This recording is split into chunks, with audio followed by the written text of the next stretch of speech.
Hey, hey, hey. Happy Thursday. Come on in. Pull up a chair. Gaming Gang Dispatch is in the air.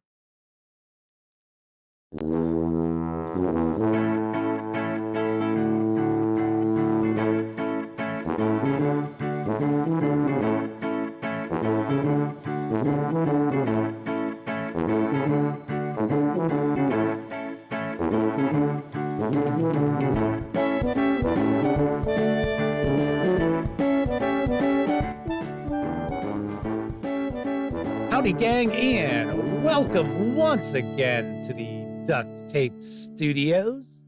I'm Jeff McAleer, your host here at the Gaming Gang Dispatch.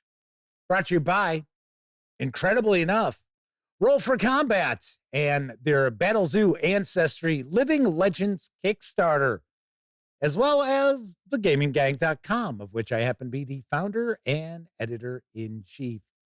So welcome aboard, everybody. Tonight is Thursday, March 27th, 2025.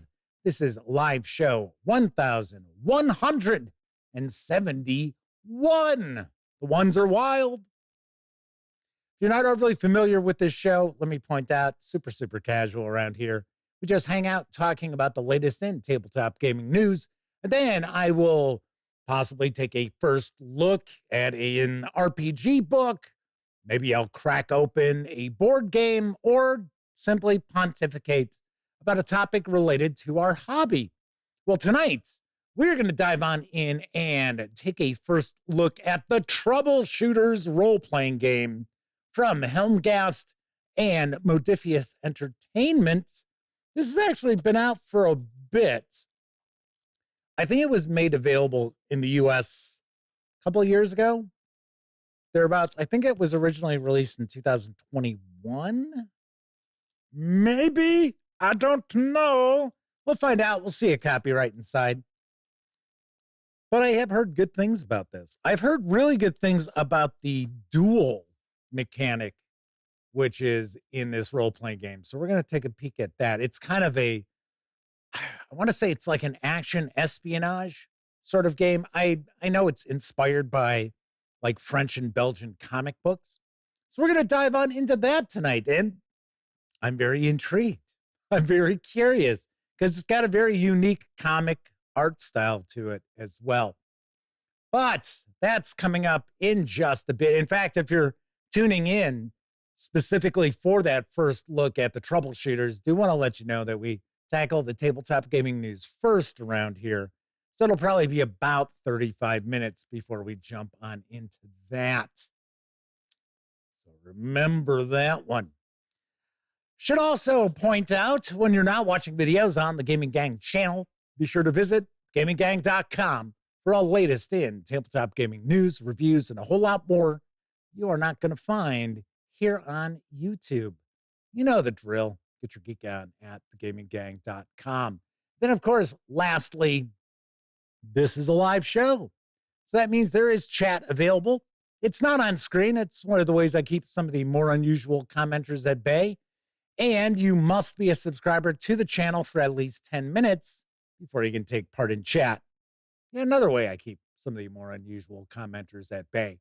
But if you happen to be a member and have been for 10 whole minutes, and you want to say howdy, maybe you got a question, comment, by all means, chime in. I'll do my very best to respond.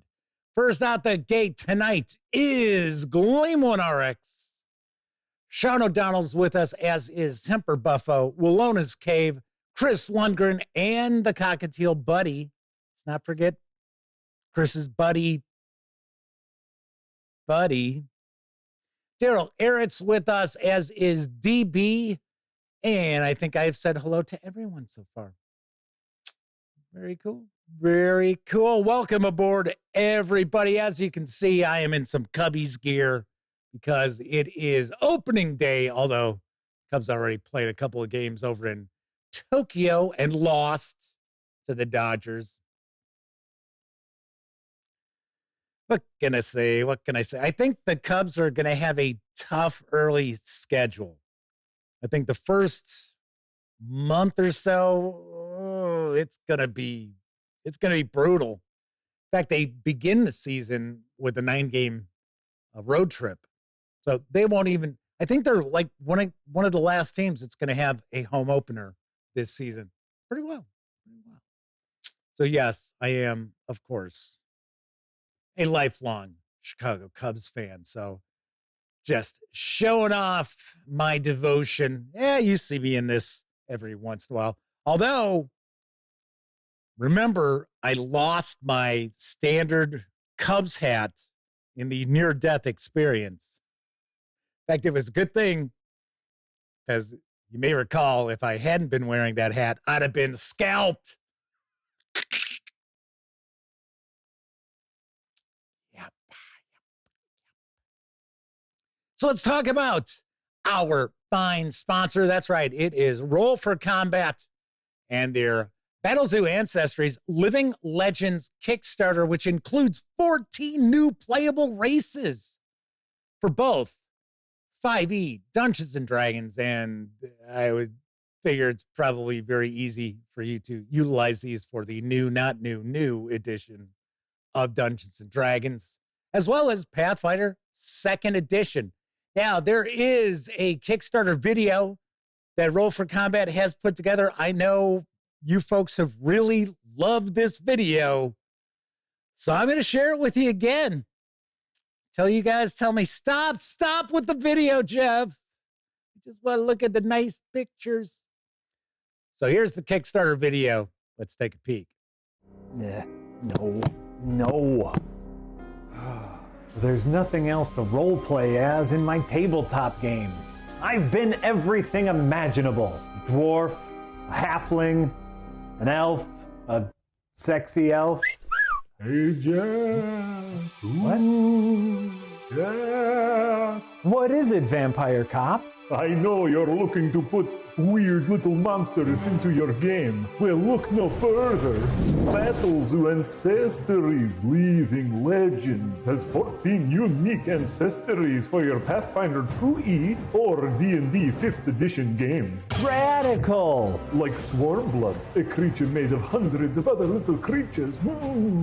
Gargoyles, where you can disguise as an ordinary statue, but also become a warrior of the night. Look at them all. Angels, devils, sphinxes, evil eyes. I love them and I will die for them. And if you really want to go full sicko mode, you can be a fusion and play as an ancestry that combines multiple characters in one, like a chimera, two-headed giant, or even a hydra. You could either share this character with other players or control it all by yourself. I could have the power of both a low-level internet personality and a low-budget, sexy horror action movie? Visit Kickstarter.rollforcombat.com to get Battlezoo Ancestries Living Legends, which includes in-depth information about each creature's culture, society, and history. You also get hundreds of digital tokens and illustrations that work with any VTT. Go get your hands on all these little freaks today. Hey, can I join you? Sure, we can be a chimera now. No! Yeah, I think Jack may have critically failed a few sanity rolls along the way there. Oops, sorry. Wrong game. You can reserve a copy of the Battlezoo Ancestries Living Legends in the flavor of your choice. That's right. Remember, D&D, Pathfinder, your choice. You can do that in hardcover with the PDF for a $69 pledge. If you want to just grab the PDF, you can for a $35 pledge. And if you want to sprinkle in some pretty cool virtual tabletop elements as well, say for Foundry, you'll be able to do that for a $99 pledge through April 11th. It's going to have a pretty quick turnaround because the PDFs are expected in July, with those hardcovers to follow in September. Sweet. Very cool. Very cool. As I'd like to point out, if you are not familiar with the Roll for Combat releases, they are always really well done. The production quality is top notch. paper stock, some of the best you're going to find in role-playing game books. So keep that in mind. Yes, the lovely and talented Miss Sarah D is with us. There's some rumblings in chat that, ooh, we don't have a moderator. Ooh, we can be naughty. You do realize that I can boot people. I know, just bring the show to a screeching halt for a moment or two, but I can kick people right on out. Not that we've got any troublemakers in here right now, so there is that. The question was asked, how are the hot dogs at the Cubs games? Yeah, they're fine. They're okay. Years ago, when it wasn't that big a deal to eat at the ballpark, right? Because now these Major League Baseball teams have to make you feel like, wow, you know, you're getting something for that $80 ticket. So they've got all these gourmet sorts of foods and stuff, which is fine. But, you know, I go to the ballpark, I want beer, I want some peanuts, maybe a hot dog. I can usually kind of pass on the hot dog. Maybe I'll do some nachos, some jalapenos sprinkled on those. But back in the day, you got the hot dog, and this is if you went, well, I think it's still this way. It's been a while since I had a dog at Wrigley that wasn't from a vendor. You get the hot dog, and it was just a hot dog in the bun, and then you'd go and you'd put your mustard and onion, relish. Ugh, I never put relish on a dog. I do not put ketchup on a hot dog either. See, the question should have been, hey, Jeff, how are those hot dogs you made for dinner tonight? It did. Every year, opening day, it is hot dogs for dinner. And we don't eat hot dogs very often around here. There you go. There you go. All right, let's see. Mike is with us, as is Max Apocalypse. So I made it. We'll see how long they can hang. Kathy Evans is also chiming on in. I think I just said hi to Mike. Maybe I didn't say hi to Mike. Better with Bacon is also popping on by, as is Pete's Dracolich. What a nice chat, rocking and rolling early this evening. All right, so let's dive on into the news, because there's a new Traveler supplement, Reach Adventure number 9, the Hellwood Heists, which has arrived. You can pre-order the physical softcover or grab the PDF. I've got the latest from Mongoose Publishing. The Senless Foederate is a despotic policy of inhospitable worlds in a backwater of the Trojan Reach. The Travelers will play a pivotal role in a desperate gambit to change the fate of the Foederate forever. Forever. Fighting alongside a rebellion, the Travelers find themselves in a series of heists, from robbing a grav rail to rescuing rebels from a base on Megan, then assaulting a prison convoy, accessing a vault, and finally helping their patron in a coup against the government regime. Throughout this adventure, the Travelers can enact real change throughout the Federation. However, their profits hang in the balance, as do the lives of millions. The Hellworld Heists includes new ships, vehicles, and construction robots, animal and softened encounters throughout the despotic, Senless Foederate, 5 different heists for the Travelers to play through as well. Now, once again, you can pre-order the 48-page hardcover with PDF. That's going to run you an MSRP of $19.99. Or you can grab the PDF right now over at DriveThruRPG for $11.99. Seems to be a little lower in price than what I would normally expect for an adventure supplement. Maybe it's because it's only 48 pages. I would have thought with Mongoose Publishing, the way their pricing would normally work. I would have thought this would probably been about $14.99, but hey, I'm not complaining. It's $11.99. Always good to see some new Traveler action hitting the scene. There is also, I might share news of it next week if the PDF pops up. I have not, because the PDF isn't available yet. Mongoose Publishing is actually putting out a new little black book for Traveler. It's book number 9, Pirates. I was like, holy cow. I was like, that's wild. I was like, I can hardly believe it. So, kind of interesting. Well, now that Mongoose Publishing does have the rights to Traveler and Classic Traveler, there you go. Pretty cool. Pretty cool. W4 says their biggest problems with Traveler was that news was as fast as space travel. Information was always outdated by the time you got it. You can tweak whatever you want. You can break that if you want. You know? Chardonnay says, what monster puts ketchup on a hot dog?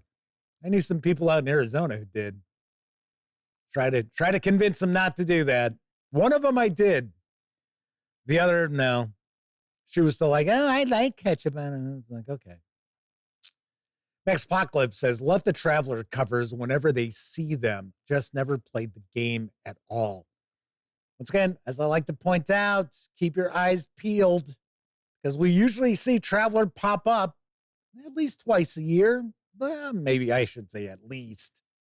Usually twice a year over on Humble Bundle for a rocking deal.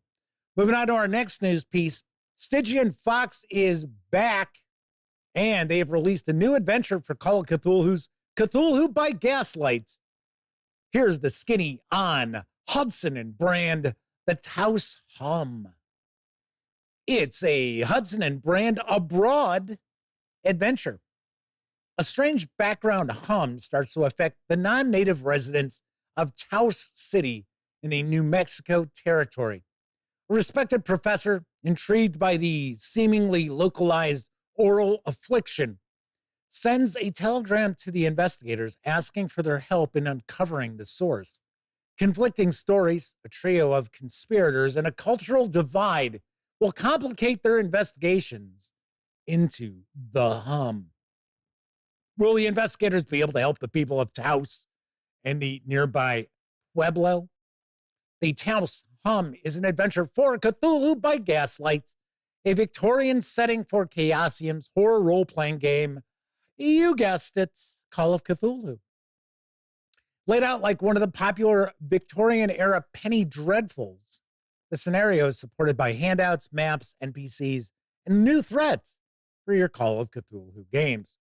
The 58-page hardcover with PDF can be had over at DriveThruRPG for $19.95. If you want to just grab the PDF alone, you can do so for $9.95.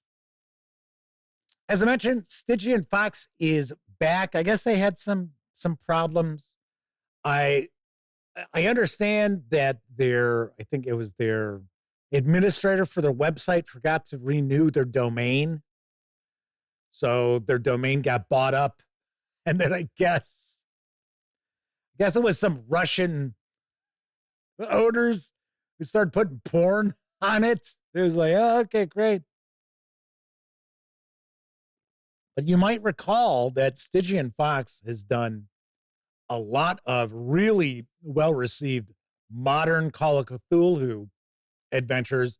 They also have Hudson and Brand, which is their Gaslight setting, which we are actually going to get an opportunity to take a look at, as well as this adventure. That's right, because Stygian Fox is sending these my way. So we will be taking a peek at that. Moving right along, let's talk about some more horror, because there's an interesting looking horror role-playing game, which is up for crowdfunding for Severed Books. And I've got the lowdown on the Sickest Witch role-playing game. What makes Sickest Witch different? The severed system. Curious about Sickest Witch? Maybe you like really dark games, or maybe you love witches, or both. You might just like the name. Sickest Witch is a dark, low fantasy system and series of adventures. There are no dragons or fairies. Demonology is prevalent among the poor common folk who populate the towns. Black magic, plague, and famine are routine. But this is folk horror with a twist. Nostalgia is not what Sickest Witch is going for. There are many old school systems that do that great. Even though this system borrows heavily from the past, it's not looking to recreate it. This is what sets the severed system apart from others. First, witches have to harvest body parts to cast magic.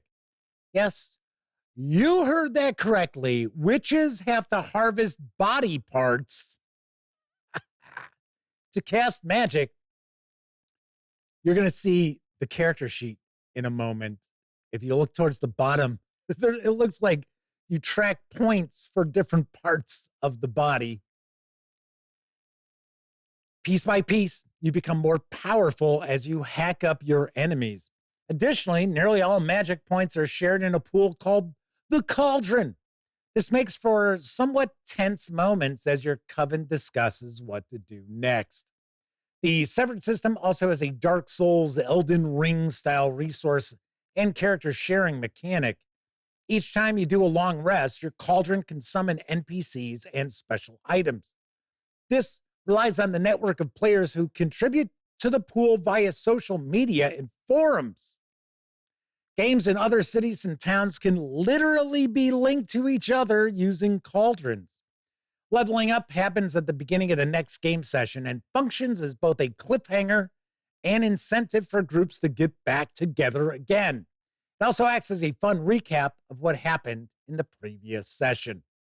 There is a Kickstarter video. It's just under 3 minutes in length. Let's give it a peek so you can learn more about the Sickest Witch RPG.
The Kickstarter project is right about the 800% funding mark. You can reserve a copy of the hardcover core book with PDF for a $39 pledge. Grab just the PDF for a $15 pledge through April 26th. Expected delivery is this September. Now, if you might be sitting there thinking, wait a second, Sickest Witch, why does that ring a bell? There is a card game. I think there's also a board game. And now it's going to have a role-playing game. Sounds kind of interesting. It really does. I would have to say that Kickstarter video probably was not the greatest at maybe getting you going, right? But still, looks pretty cool. It's pretty cool. And actually, Severed Books has a lot of stuff that's out there. I actually recognize some of it. I think I've shared some news from the company in the past as well. Max Apocalypse says Sickest Witch is definitely going for a vibe of its own. Most definitely. All right, Tessie Trekkie and Kevin King have popped on in the chat. Welcome, welcome, welcome, welcome. Let's move on to our next news piece because Mythmere Games has the Nomicon available in PDF. Here's what I know.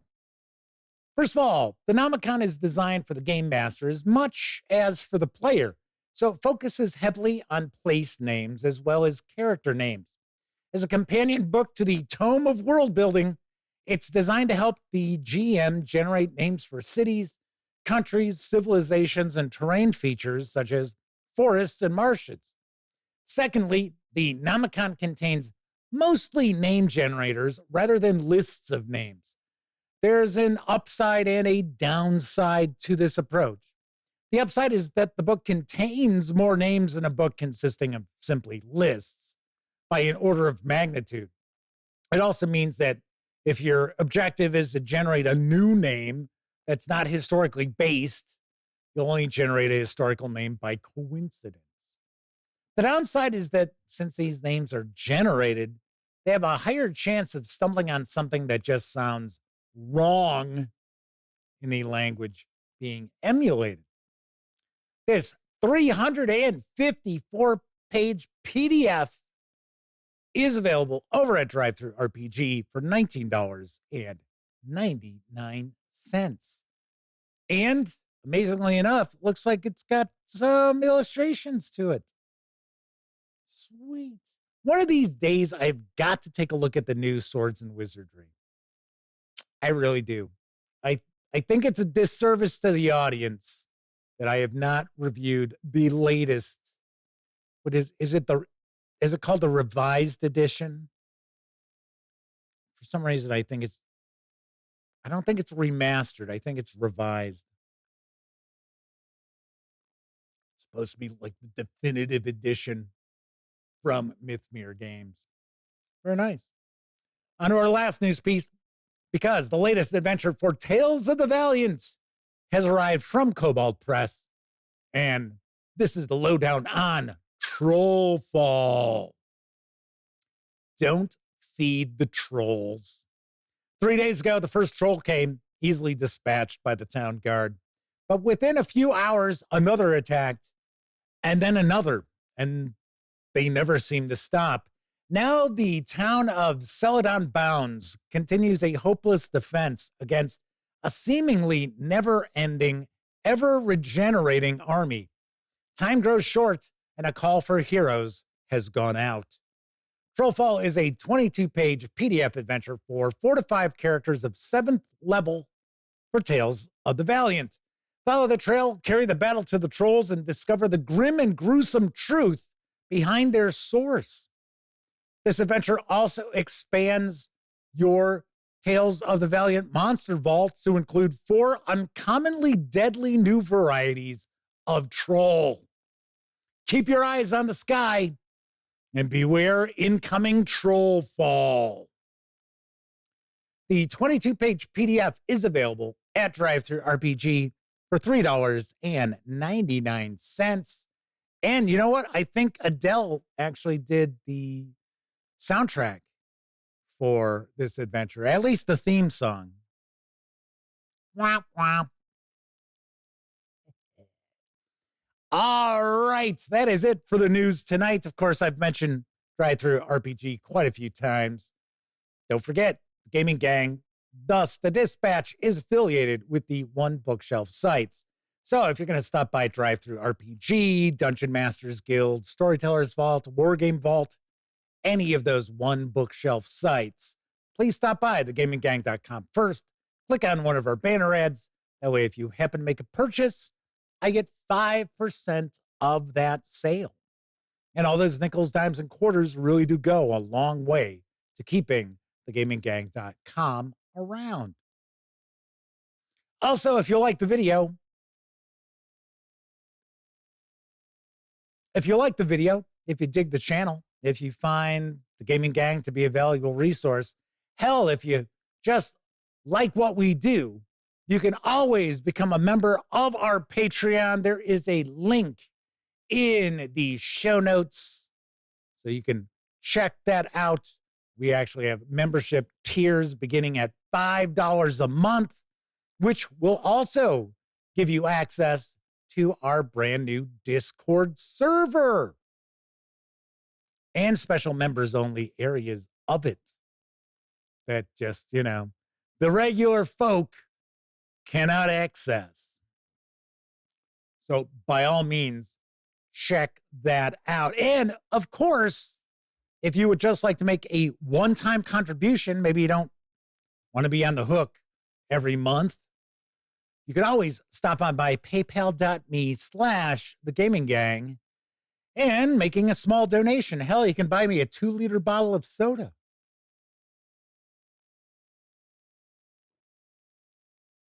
Wow, that's good. And I do want to especially point out some folks out there who have made not small donations, some quite generous. We've got the Madman, Marius Smith, Gleamwood RX, Craig Watkins, Tessie Trekkie, James Auer, and Adrian Carpio. And I apologize. It was Adrian's name I could not remember on last night's show, and I felt like a total dork. Got it this time, though. I'll say it again. Adrian Carpio. Make up for last night. Lord Cos 2000 is with us in chat. Good to see you once again. There you go. Max Apocalypse is like, Trollfall to the tune of Skyfall. Tessie Trekkie says, but Jeff, I already joined your Patreon. How else can I support the Gaming Gang? Is that what you were waiting for me to go into the paypal.me thing? I'm just asking. I don't know. I don't know what you're talking about. Joshua Grisco, probably not even close to that, says, as a Milwaukee guy, I take offense to the Cubs hat and jersey. Just kidding. Funny enough, there are a lot of Cubs fans that go up to Milwaukee because I don't know if it still is, but it used to be a lot more inexpensive. Well, I should say inexpensive.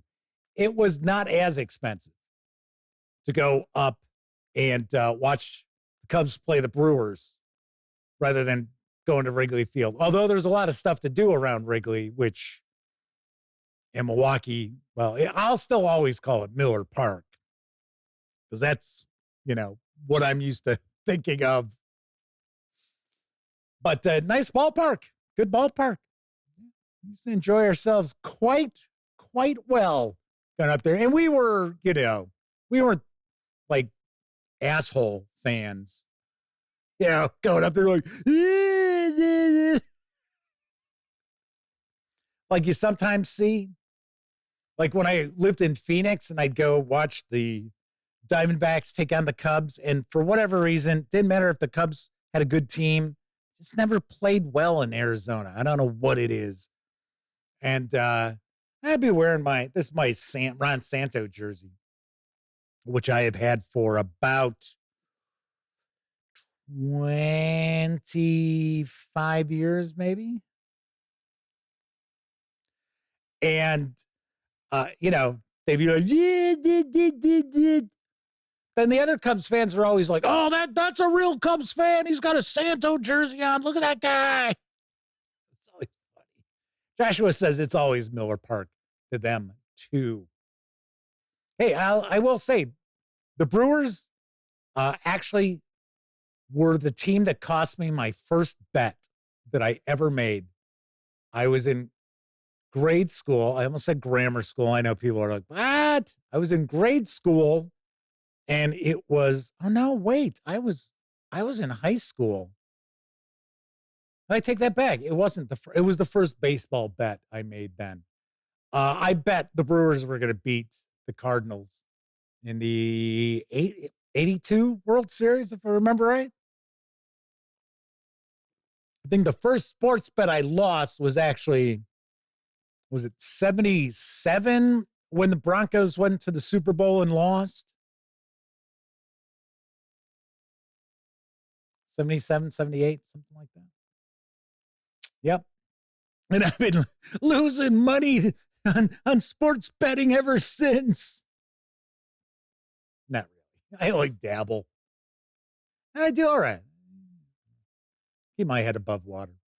All right. So there's some discussion of Final Fantasy 14 and the role-playing game that has come out for Final Fantasy. I don't really have an interest in it. I mean, Final Fantasy's fine. I haven't played a Final Fantasy in a long time. The last one I played was maybe 7. I liked it. I enjoyed it. Little too much grinding. You know, it's one thing I never liked about some of the Japanese role-playing games was just some of the busy work that you had to do. It's like, oh, geez, okay, all right, okay. That's why I didn't get into World of Warcraft. It's like, come on.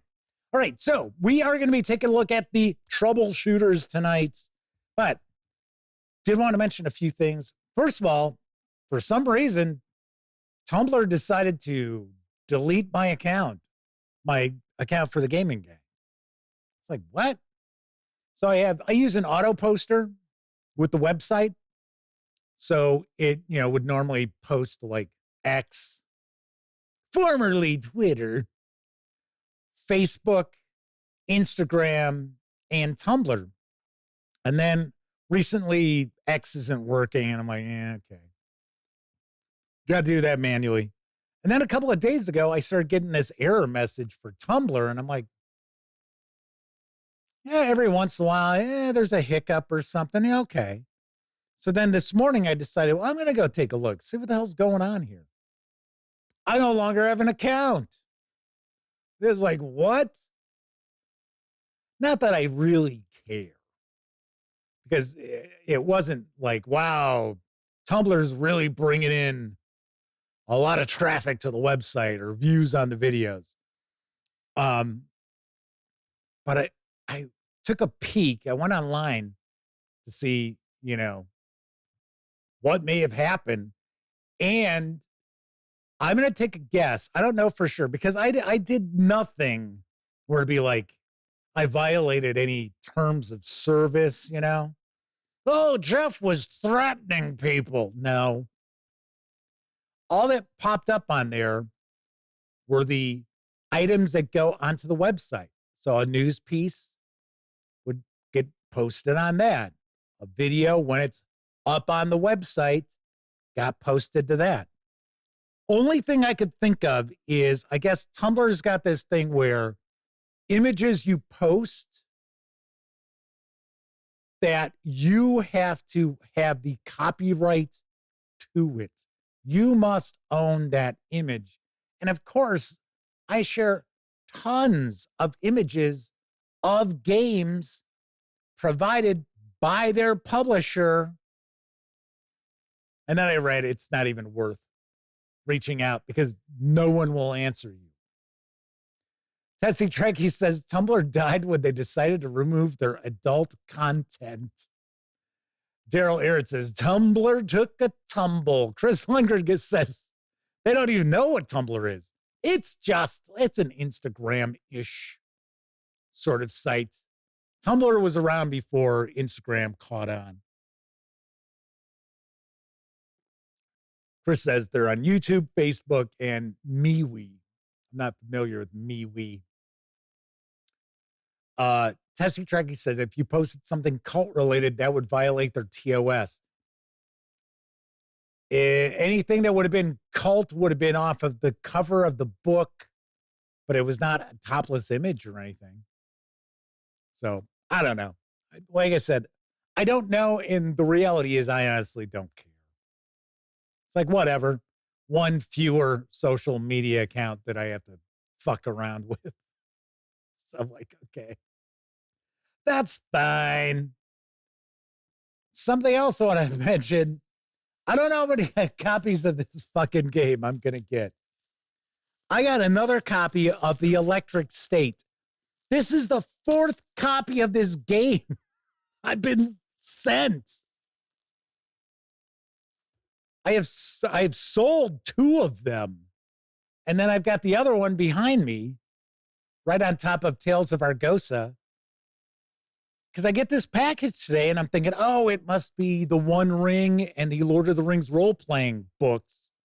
And I open it up and I saw the back. And I was like, wait a second. It's The Electric State again? Pull it out. I'm like,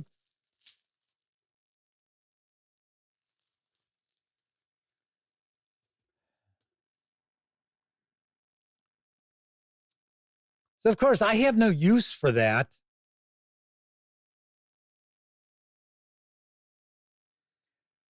So, if you are interested, I think the MSRP on this is like $49.99. Somebody wants to offer me like $25 and shipping.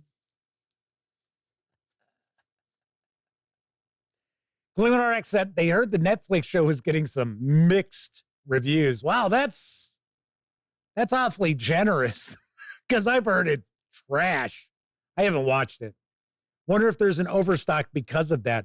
I'll tell you what, my review has been pulling in quite a few views because,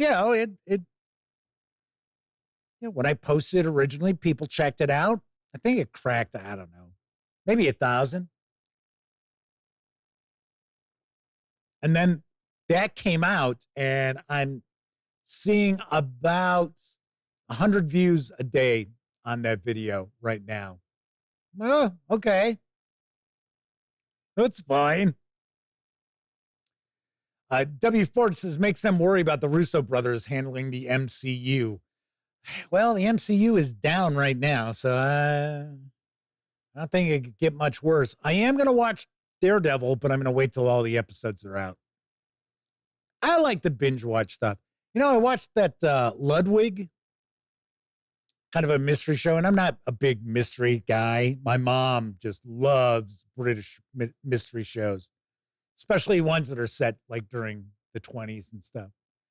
And I was like, yeah, everybody keeps talking about this Ludwig, that it's supposed to be pretty good. So I watched it. It's 6 episodes because it's, British show. They always do, for the most part, 6 episodes. It was fine. I was like, yeah, this isn't bad. I can see why people like it. Yeah, okay. Like, all right. Sweet. Also working on the Discord server. I know there are a few more folks who have signed up, who have joined. Thank you very much. Very cool. I am going to try to get some stuff for the members only. The Patreon members only section. So look for that. But I think maybe sometime next week or the week after that, I will begin the members only, like we're either going to do like a voice hangout or live stream. I have to see how you do that with Patreon, because I don't know if they've got like a chat feature. So we'll find out. So Chris Lundgren's talking about MeWe. I had heard of it. I just didn't really know. Geez, Chris is like, must be an investor or something. Because he's like, well, here's the company line, Jeff. Oh, something else I should mention. I did get the first Dungeon Crawler Carl audiobook and started listening to it. It's all right. It still has not sold me on the RPG lit genre by any stretch of the imagination, but it's okay. It's not bad. If it starts getting like way down into the rabbit hole of like, oh, it's a role-playing game book, I'm going to be like, probably going to be like, yeah, no thanks. But a lot of people love it. And I think there's like 7 or 8 books in this series. So there you go. There you go. All right. Anything else I should mention? Well, next week we should be diving on into the Monty Python role-playing game. We should have those, the One Ring and the Lord of the Rings role-playing, which it's the same thing. So we're only going to look at the One Ring, but I'll also show you like the cover for Lord of the Rings role-playing, because it's essentially the same thing, just statted differently, right? So Lord of the Rings role-playing statted for 5e, whereas the One Ring is for the One Ring 2nd edition. So Maxpocalypse says they went to MeWe because a lot of folks said they were going over there during the Google Plus exodus. It's sparsely populated, but they're still hanging in there. Yes. The Google Plus. So, man, I tell you, I never got into the Google Plus, but I know there were lots and lots of gaming folk over there. So Chris Leonard is asking if there's anything new in old school Renaissance circles that I have heard. Well, Siga Switch is considered, I believe it's built on, old school games. So there was that. And then, as I already mentioned, I will be sharing reviews of Castles and Crusades releases in April. Some people might argue that's not OSR. To me, it's old school Renaissance. So that's what OSR means to me, not necessarily old school revival. So there's that. And then what else are we going to do next week? I don't know. I do not know. I'm sure I've got I know I've got other stuff that I can share with you. But I know that there are people out there who are curious about the Monty Python co-curricular medieval reenactment or whatever. So that will probably be Tuesday, because last I looked, that package is still slated to get here on Monday. So I think we'll dive on in. We'll look at all the extra goodies too. So just to let you know what is on the horizon. And also, as far as like the Discord server, I've been trying to pop in a couple of times a day, tossing a comment here and there. So we'll see. We'll see what happens. I'm sure it'll take a while to even get it off the ground, but people keep asking, why don't I have a Discord server? It's like, okay, I do now. Leave me alone. Gleeman RX says, I want to see the dice catapult. I don't know if they sent me that. I don't know. Because I know there was loads of stuff in that Kickstarter, a lot of stretch goals and add-ons and stuff like that. I did not get everything. I don't think they're sending me like the whole shebang. I think they're sending me like the deluxe edition. So we shall see. All right. So back to the topic at hand, because We're diving on into the Troubleshooters in just a few moments. But first, I think it's time for a brief intermission.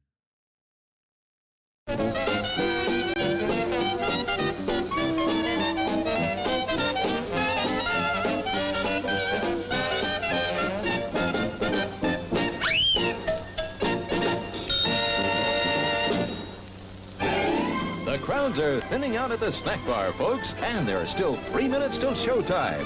You can easily make it for something that'll just hit the spot. How about it? Don't waste a second of refreshment time.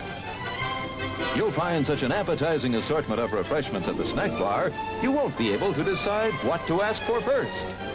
All of your snack bar favorites are there, including fresh peanuts, hot popcorn, and candy of all kinds.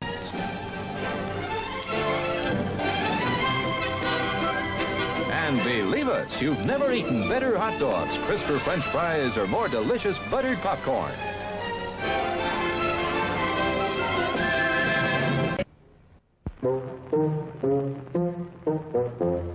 When that irresistible urge strikes, that urge for a candy bar, have an Almond Joy. Don't fight the feeling for an Almond Joy bar. Life's more appealing with an Almond Joy bar. Real milk chocolate frosted almonds, tender coconut, too beautiful Almond Joys for you.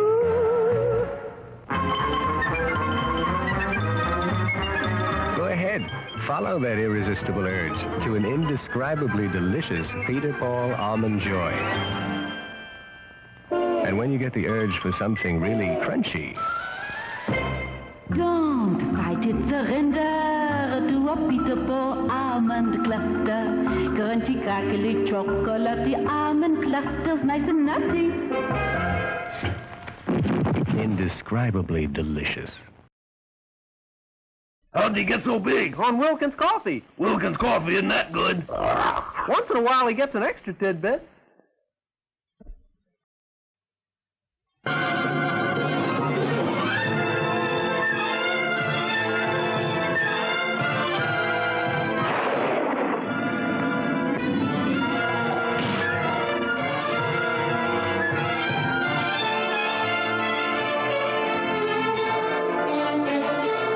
Of the Gorilla with Barbara Payton, Lon Chaney, Eamon Burr, and Tom Conway. The dramatic story of a strange curse that brought terror to a man and frenzy to a woman in love. Don't go away. You do love me, don't you? That's all I need to know. Well, you're standing in my way, and Dina's. We love each other. What are you going to do about it?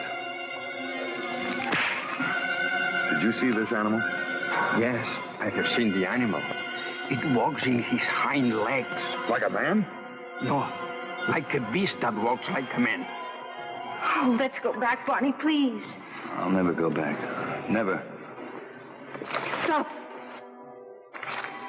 Go on. Why don't you shoot? You can't miss.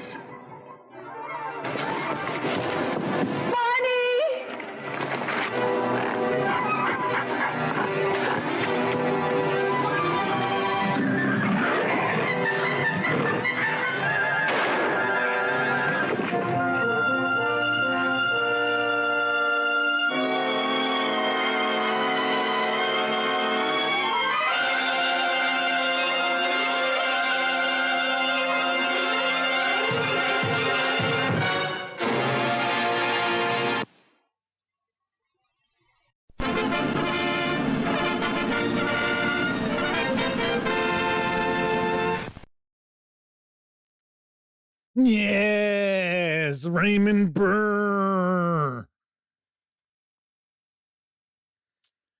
He was supposed to be a bit of an odd duck, although I do have to say, he does make a pretty menacing villain in Rear Window.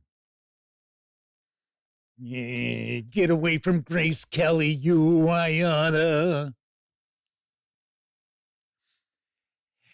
Has anyone ever realized the Alfred Hitchcock movies, as you get older, you start to realize that some of the main characters who are supposed to be your protagonists, you know, that you're rooting for, are a little shifty, or in some cases, fairly villainous.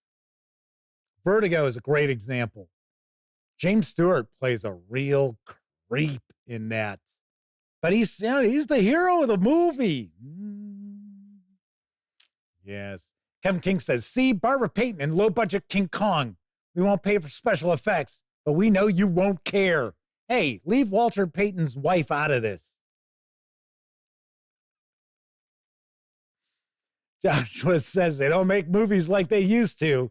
In some ways, we ought to be thankful for that. So, while the brief intermission was going, I did notice there was some discussion about how do you get an invite to the Discord. So if you join the Patreon as a member, and once again, tiers start at $5 a month, I will send you an email just to invite you if you're interested. It's not like, oh, well, you're a Patreon member. Now you got to be part of the Discord. No, it's only if you want to. And there are parts of the Discord server that are only open to members of the Patreon. Some of them are specific levels of membership that it's open to. So that's one way. The other way is just simply shoot me an email. Gleeman RX said, hey, I sent an email. I haven't gotten the invite. I did email you an invite. So I will double check tonight, but I will send you another one because you should have gotten, first of all, you should have gotten the email because you joined the Patreon, I'm pretty sure. So you should have gotten that email where it says, oh, hey, thanks for joining the Patreon. Here's the link to our Discord if you're interested. But if not, I will definitely shoot that to you again. All righty. So tonight we're going to dive on in and take a first look at the Troubleshooters from Helmgast and Modiphius Entertainment. This hardcover with PDF is available through Modiphius Entertainment by way of the modiphius.us if you're here in North America. Carries an MSRP of $46.23. I will tell you that I have seen this on Amazon for $37 and change, just so you know. If you want to just get the PDF alone, you can do so over at DriveThruRPG for $22.64. Let's swing on over to the other camera because here I've got the Troubleshooters. A few things to mention before we jump on in. First of all, the fine folks over at Helmgast were kind enough to provide me with this review copy, but neither I nor anyone else affiliated with the gaming gang has received any other sort of compensation for me to share this coverage with you. These days, it's very important. You know that. We're also not going to look at each and every page of the book, but I do want to give you a very good feel for what you're going to find inside. Should also mention this book's a little larger than normal game books. So this is about a half inch taller because normally the camera above our overhead shot will have a little bit of space top and bottom. No, this is actually cutting off a little bit. And I did not realize that was the case until about 5 minutes before the stream was about to begin. And I'm like, well, I'm not going to adjust the height of the camera because it's, I got to make sure that everything's level and everything else. So we'll have a little bit cut off. So let's get rid of the shrink. And one of the other things I just noticed that's pretty wild is this has a dust jacket.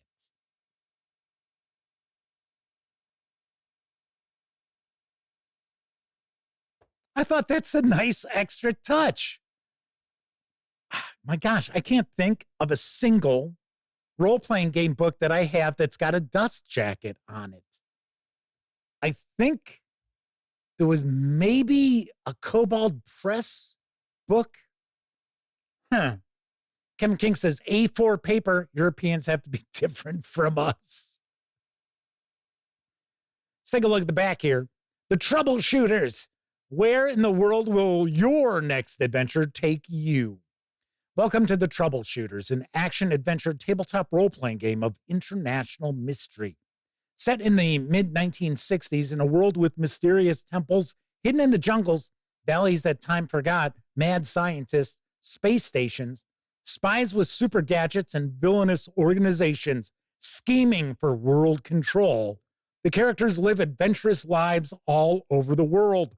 No matter if it is a hunt for a lost treasure, helping someone get their inheritance, stopping spies from stealing military secrets, or foiling the octopus's evil plans for world domination, you just go on adventures. You'll need 6-sided dice and percentile dice to play the Troubleshooters. And it's showing us some of the items which came out when this arrived. Now, remember, I mentioned I thought this was from 2021. It is. There's the copyright right on the back, I see. LuminRX says, I love that cover art with the French traffic cop going red in the face from blowing the whistle. Ta-da! And I do believe we get comics like throughout this.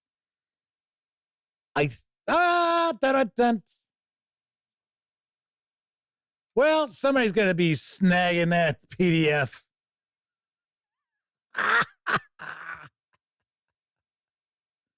Well, I'll tell you what, if somebody doesn't, then I will actually give that PDF away when I do my review.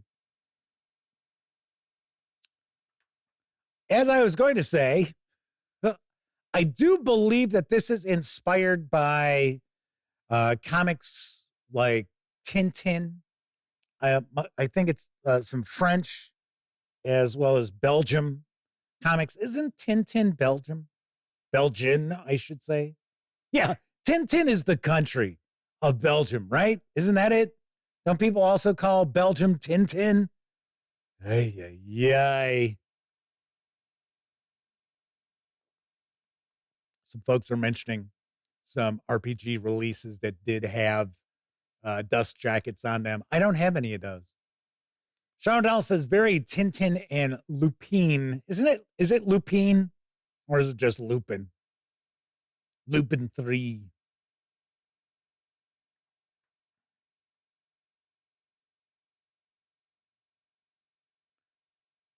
You have talked about making a journey, Yoko's mom said. Yoko Ono? Make it and come back healed. Yes, to the stars, Yoko replied, where a girl with blue skin and golden hair awaits. You see, your dreams are returning. Those lines made me curious when I read the final panels of the Yoko Tsuno comic book, Daughter of the Wind, back in 1983. Yoko Tsuno was not my first contact with French and Belgian comics. That honor probably goes to Asterix, the Smurfs, Tintin, and Spiro A. Fantasia or Fantasio. Aha. Is that an actual? I think that's an actual autograph. I think that's an actual signature on this. Interesting. So I was correct. So this is inspired by French and Belgian comics. And as far as I understand, you know what? First of all, let's go back. Let's take a look at the credits page. I kind of skipped past that. So let's take a peek here. So this is written by Krister Sunderland. Got our artists. Let's give some credit where credit is due. We get some playtesters getting some credit. But I was going to say, European comics, even though this art style is reminiscent of, sort of the comics I remember seeing in, when I was a little kid, and I'd go to like the dentist or whatever. They had like highlights. That was a kid's like magazine. So, and they had some comic strips in there that kind of had a similar art style. But I'm going to take a guess that even though these are comics, that they still have a far more mature sort of outlook. That it's not just a bunch of silliness. Now, I'm not saying it's, R-rated. But no, it's NC-17 rated. I like this artwork, though. So here's our introduction. It's going to tell us about the kind of an introduction. And we are getting some stat blocks for some NPCs. And it does look like we've got a bit of a basic role-playing vibe going on, because it looks like percentile dice skills. So we've got little sidebars, side boxes.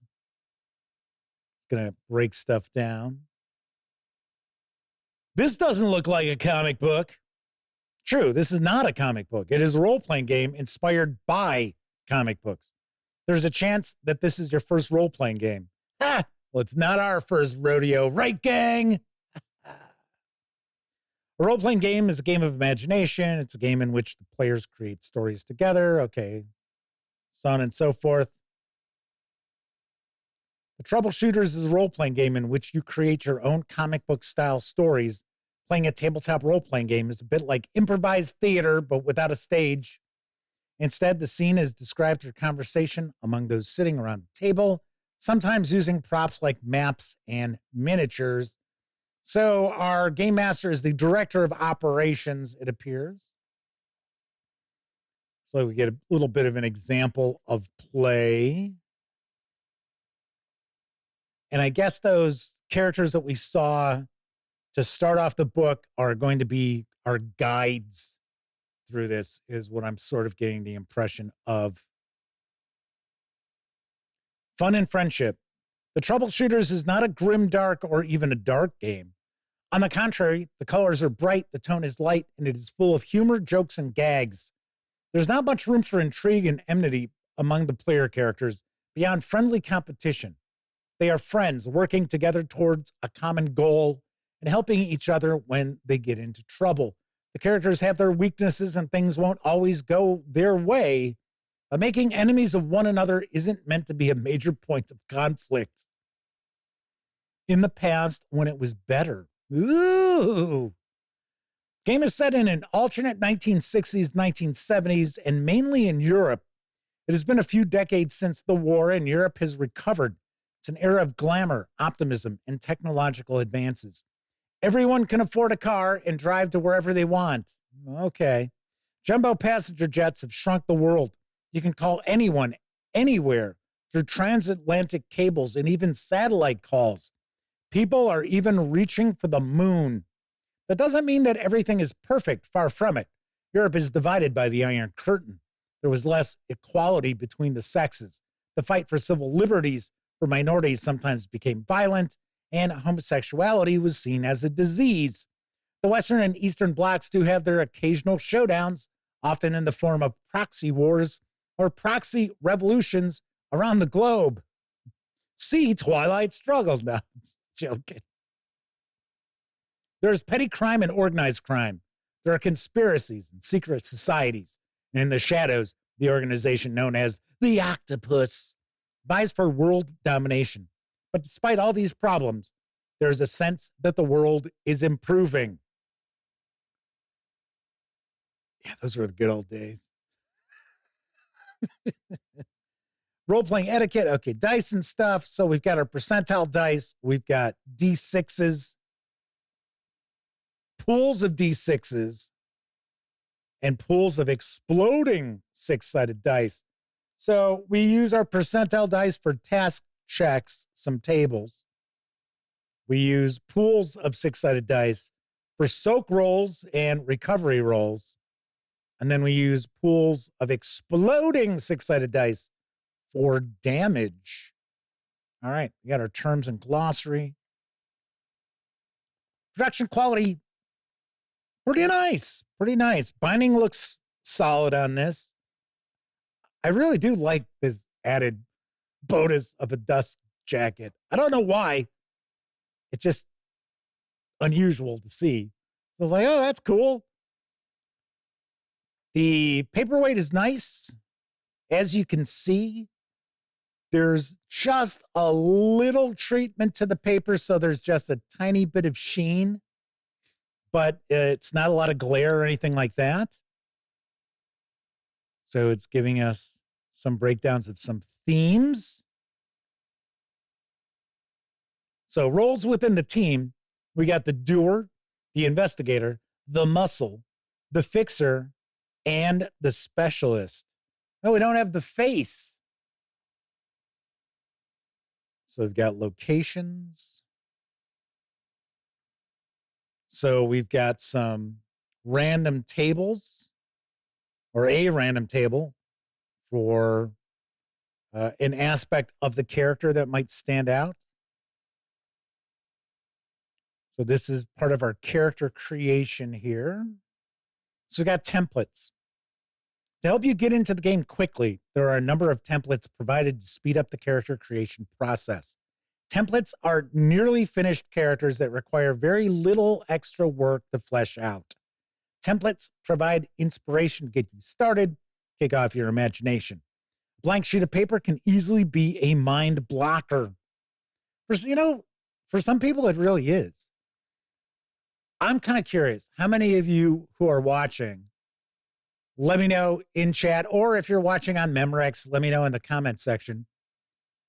Do you or anybody at your table have like a really hard time coming up with a name for a character? That seems to be what takes the longest amount of time with the people I gamed with over the years. When you're creating characters, it's like all of a sudden come to a screeching halt, but they got to come up with a name. There's actually been times we've started to play an adventure without even having a name for some of the characters. Okay. So the template has 11 skills with skill values, a list of 5 abilities, you get to choose 2, a list of 3 complications, you choose 1, vitality, extra languages, list of 3 gear kits, and a list of plot hook suggestions. So vitality must be your damage. So here are some descriptions of our templates. We've got the adventurous scholar, cat burglar, cosmopolitan dilettante, plainclothes police, suffering artist, vigilante lawyer. So we've got starting adventures, plot hook characters. We got a bookmark there. So it looks like our skills are fairly broad. So we've got agility, machinery, medicine, security, subterfuge. Charnel says he dropped in on a game and he went by new guy for the 3 sessions they played with that group.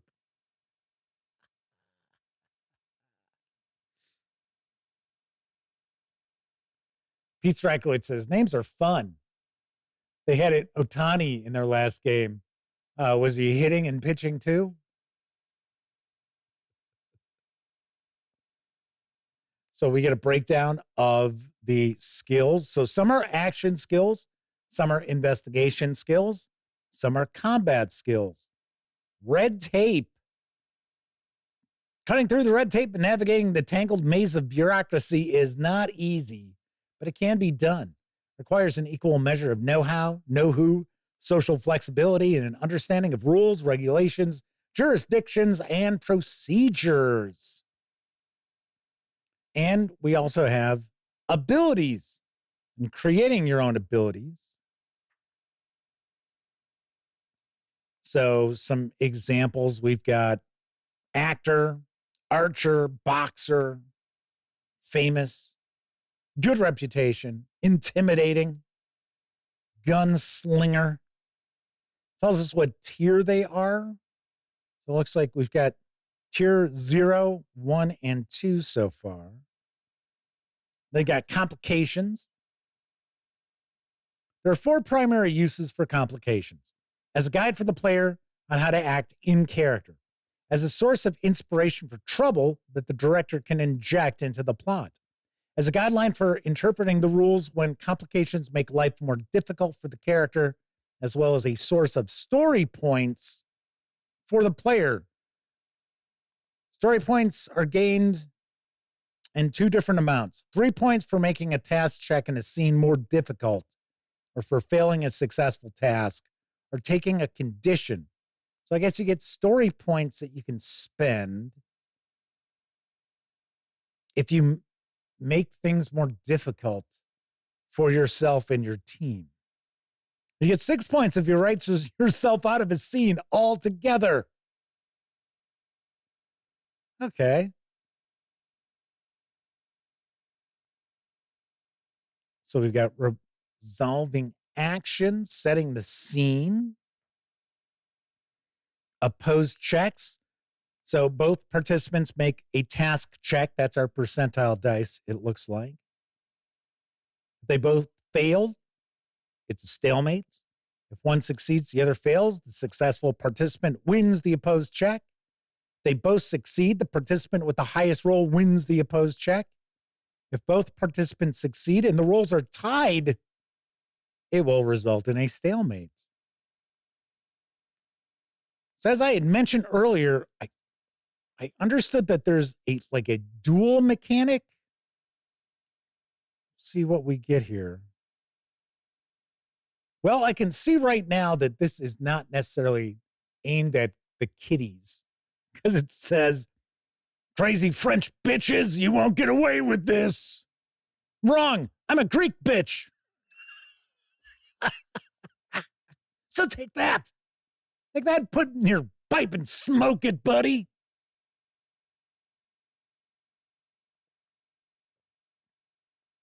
Kevin King mentioned Sentinel Comics as kind of a similar style. From what I have seen of Sentinel Comics, not as polished. Not too different, but this looks a little more polished art-wise. There's dying, so right there. It's like I said, not for the kiddies. The Troubleshooters is not a game where you kill indiscriminately or even in cold blood. Even unimportant director characters are rarely killed. Instead, enemies are knocked out, thrown out of the scene, or disarmed and forced to surrender when they are out cold. Bosses can die, but mostly only when it's dramatically appropriate. So we get an example of combat here. We've got our different conditions, such as blinded, on fire, paralyzed, prone, terrified, wounded. Story points. You can have up to 12 story points. That is the limit. Each session, you'll start with 4 in your pool. You can use beads, chips, coins, or other tokens to keep track of your current story points. So you can spend a point for karma. Oh, I'm sorry. You get a story point for good and bad karma when the 1s and 10s are in a task check are equal. Okay, so like an 11, 22. Getting captured is good for 9 points. Activating a complication will vary. Entertain the table is good for a point. You can use your story points to activate an ability. I bet you it's the cost is those tiers we saw, like, tier 2, maybe. I don't know. Get gadgets, flip a check, get a clue, add something major. You can lose story points, kill unnecessarily or in cold blood. Womp womp. Here's our equipment, our gear kits. But what about realism? Stuff realism. This is a game about comic book adventures. The reason we use gear kits and slots is for game balance and for planning scenes, not to simulate reality. So I guess we might have slots for our inventory and for encumbrance, getting gear kits. Here's our weapons.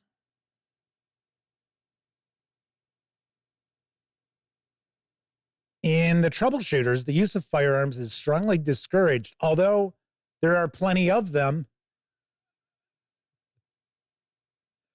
Firearms are loud. Firearms are dangerous. Firearms are restricted.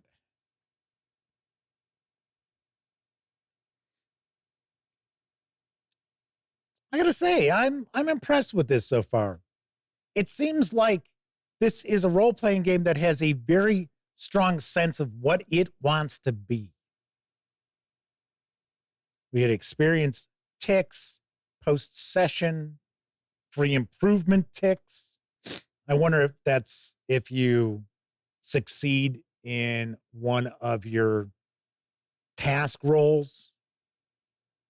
Maybe you mark the skill. It's not your grandmother's Europe. Just as there isn't a fixed timeline in the Troubleshooters, there isn't a fixed geography either. If we had a detailed map of the world of the Troubleshooters, you would find some countries that don't exist in the real world. But we don't have a detailed map, and that's on purpose. We've left the world generally like our own, but with lots of blank spaces for new countries, should you need one. 9 glorious countries that don't exist.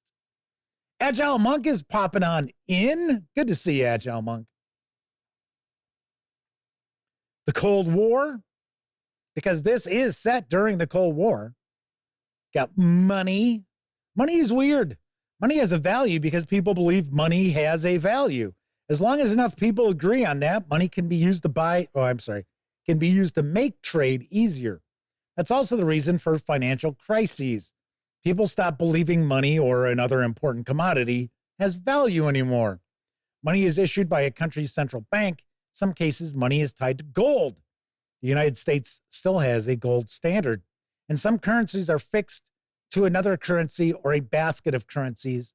Some currencies are only based on the value people think they have. And when they say the United States still has a gold standard, that's in this game. Taking place in the 1960s and 1970s. WForge, chaos and control. There you go, right. Get smart. WForge says they could get behind a get smart role-playing game. Somebody called Free League or Modiphius. Missed it by that much. Elliot does a really good, well, he used to. I don't know if he still does. He used to do a really good Don Adams. He did a good Don Adams. He would do a pretty good Sean Connery. And he would always be like, perhaps you'd like some vodka. That was a Sean Connery line from The Hunt for Red October. Right, so here we're going to see some info about different places around the world. Strangely enough, flipping through this kind of whets my appetite to checking out some of these comics. I seem to recall running across some Tintin. This is probably like early 70s, once again, when I was a small kid.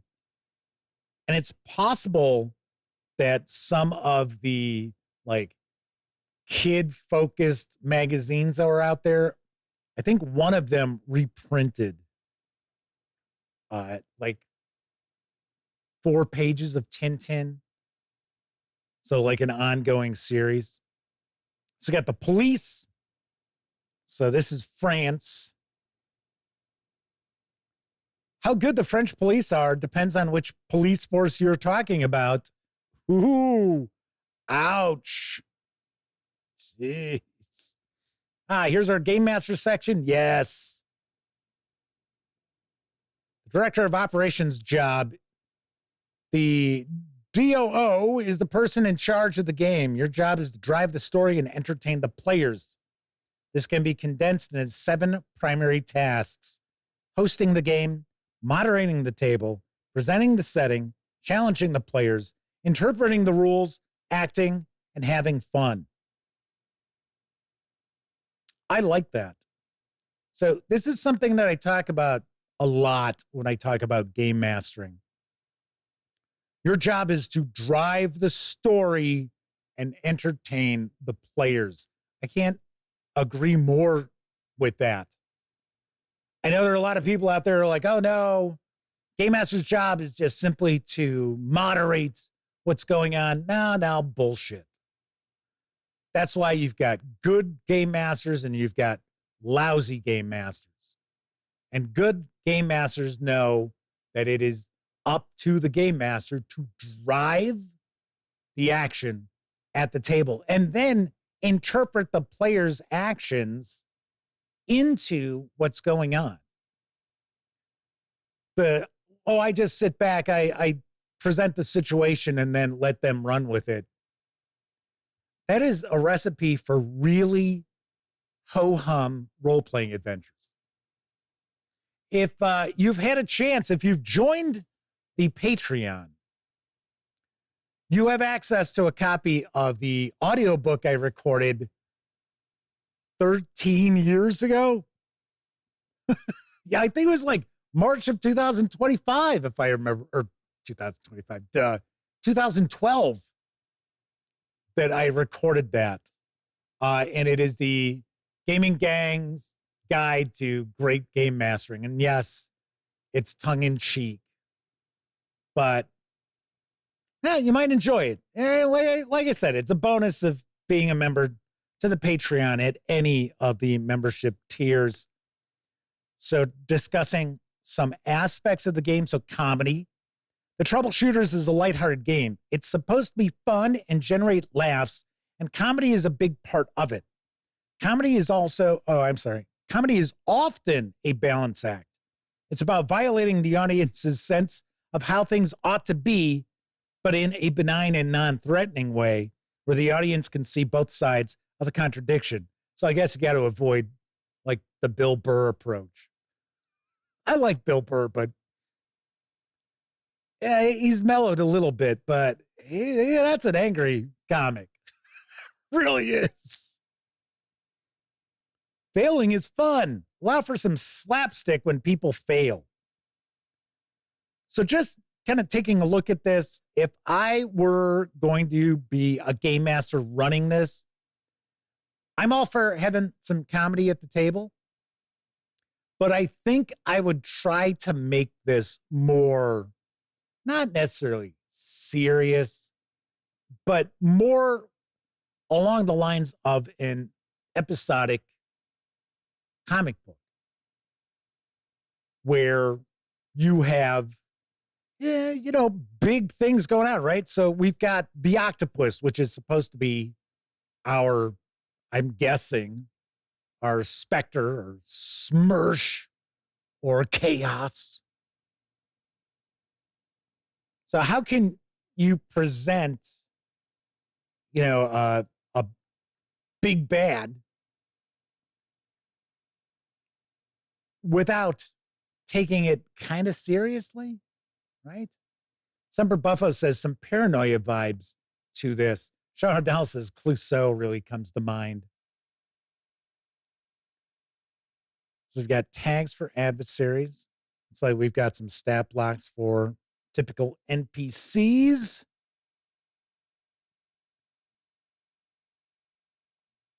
So we've got some of the members of the octopus. We got some beasts and dinosaurs. There we go. We've got a calendar for 1965. Okay. Names list. French, German, Russian, Dutch, Polish, Czech, Indian, Japanese. What? No American names? I wonder if there were and I missed it. No, there are not. So those of you watching outside the United States, you could just name all of your characters who are American, either Bob or Karen. There you go. Profanities.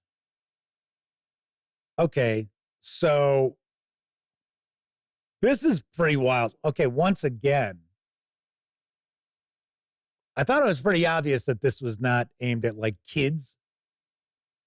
But right here, where it's sapristi, I don't know if that's, I don't know what that is. It says curses from the 60s through the 80s means anything from fuck to oopsie daisies.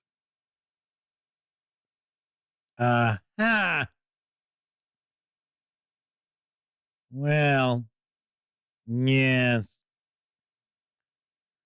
The problem with profanities is that they are rude, so you can't use them. Really, you just put it right here. Before the 1990s, actual profanities were almost non-existent in I do not know how to pronounce it. Maybe that's the style of these comics or the genre of these comics. Pete Stracklitz says, read us the best one, Jeff. You got to realize, I think this is French. Imorad, literally pillager, used by people of superior status to qualify evildoers.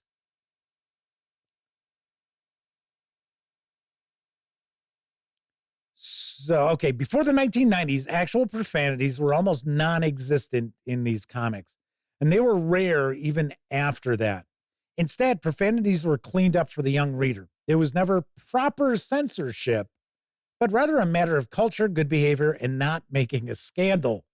If you had to depict a swearing character, it was much more common to draw a series of colorful pictograms or misspell profanities and treat them like onomatopoeia.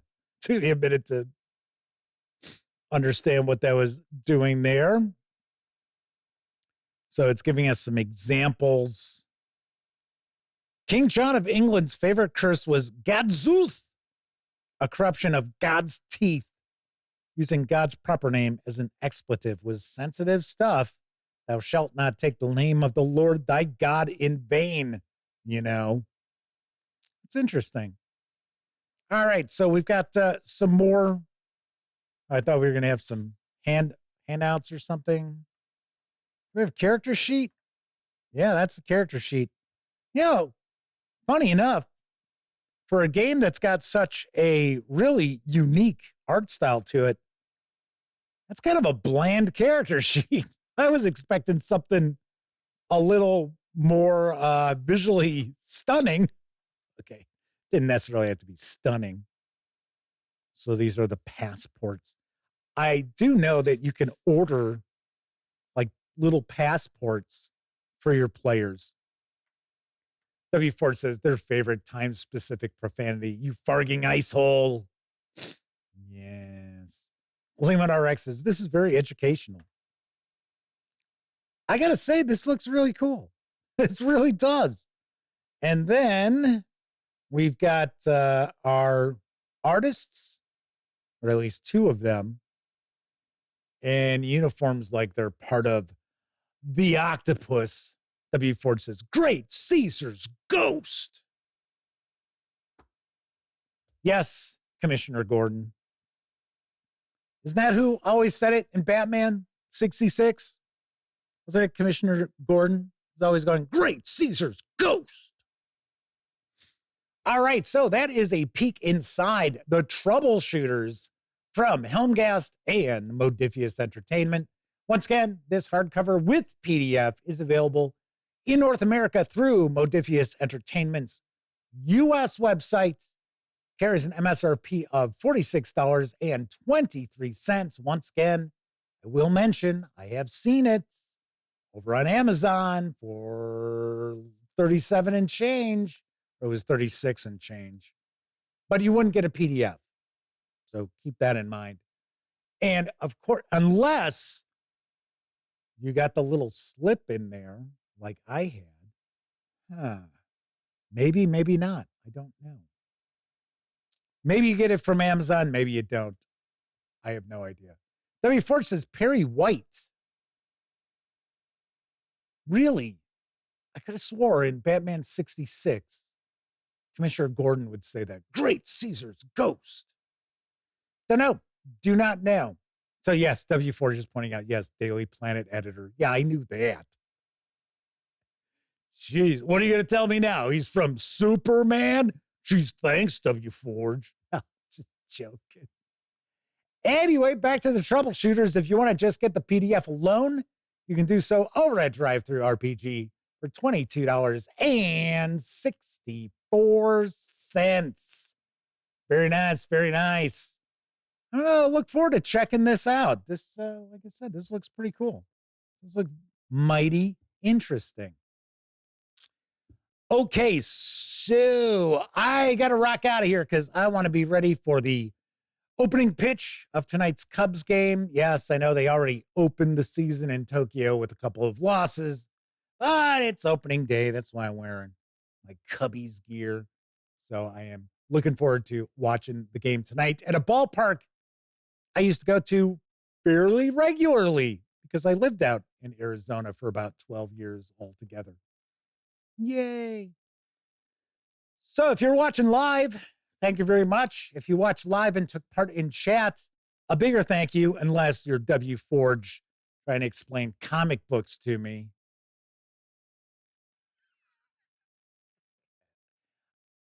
I just tease out of love. That's what it is. If you're watching live and took part in chat, thank you, because not only are you keeping me company, you're keeping each other company as I'm sharing the news or I'm flipping through a book or unboxing a game, what have you. But of course, I know a lot of folks out there, you don't have an opportunity to watch live. Doesn't matter if you're watching live or on Memorex. Thank you for taking time out to watch any of the over 2,100 videos here on the channel. It really does mean a lot to me. I really do appreciate that. Don't forget, we've got our Patreon back once again if you want to support both the channel and the website. We also have the Discord server. If you're interested in checking out the new Discord server, shoot an email to Jeff McAleer at thegaminggang.com. I will send you an invite. And let's see how. Okay, I'll grab that. If you like the video, by all means, please give it a quick thumbs up. Subscribe to the Gaming Gang channel if you haven't already. And if you do subscribe, don't forget, ring that bell. We'll not only let you know when the Dispatch streams live Tuesday, Wednesday, and Thursday evenings at 7 p.m. Central. Also inform you when I share other videos, such as my recent review of The Dark Tower. Yes, Original Adventures Reincarnated #7 from Goodman Games. If you have not taken a peek, give it a look. I liked it. Not as much as some other of the Original Adventures Reincarnated, but I do think it is a very solid conversion over to Dungeon Crawl Classics. Yay. Thank you very much for watching. Once again, I'm Jeff McAleer, and I hope everybody enjoys the rest of your morning, afternoon, evening, the rest of the week. Have a great weekend. Enjoy Monday. I'll be back on Tuesday. I hope to see you then.